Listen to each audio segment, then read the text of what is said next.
Ушундай видеолор сизге көп келеби? Ал видеолор менен сиз бөлүшөсүзбү? Коронавирусту дарылоо же айфонду утуп алгыңыз келеби? Анда паролуңузду жибер деген сыяктуу чынжырлардан кантип кутулса болот? Бул эң жөнөкөй. Ал үчүн келген маалыматтарды текшербестен туруп жөнөтүүнү токтотуңуз.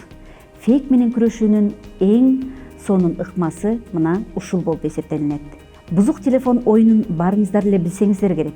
Бузук телефон оюнунда биринчи айтылган сөз улам кийинкиге кулагына шылырап улантылып атып, жыйынтыгында таптакыр биринчи айтылган сөзгө окшошпогон башка жаңы сөз алынып калат эмеспи?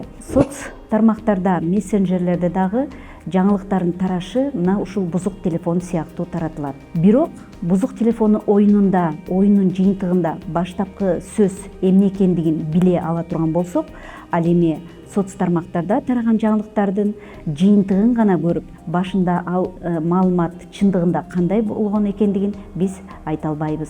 Улам бирөөдөн келе берген билдирүүлөрдү биз өз көз карашыбыз менен карап, ага өзүбүздүн сунуштарыбызды кошуп, ой жүгүртүүлөрүбүздү менен толуктап, аларды улам өзгөртүп, андан ары тааныштарыбызга, туугандарыбызга, досторубузга жөнөтүп уланта беребиз. Мына ошентип жыйынтыгында таптакыр башка маалымат алынып калат. Мына ушундай сыяктуу жаңылыктарды биз өзүбүз гана окуп тим болбостон, аны андан ары жөнөтө бергенибиз аны кабыл алгандарга жакпашы да мүмкүн.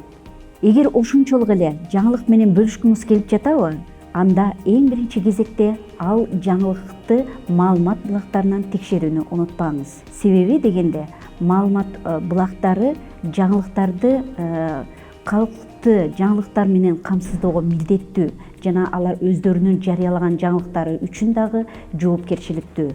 Вертолеттор дары чачып жатат же 10 000 сомдук талон таратылып жатат деген сыяктуу жаңылыктар келип калса, аны сөзсүз текшерүүнү унутпаңыз. Мына ушул сыяктуу маалыматтар келген кезде бул жаңылык чынбы же жалганбы?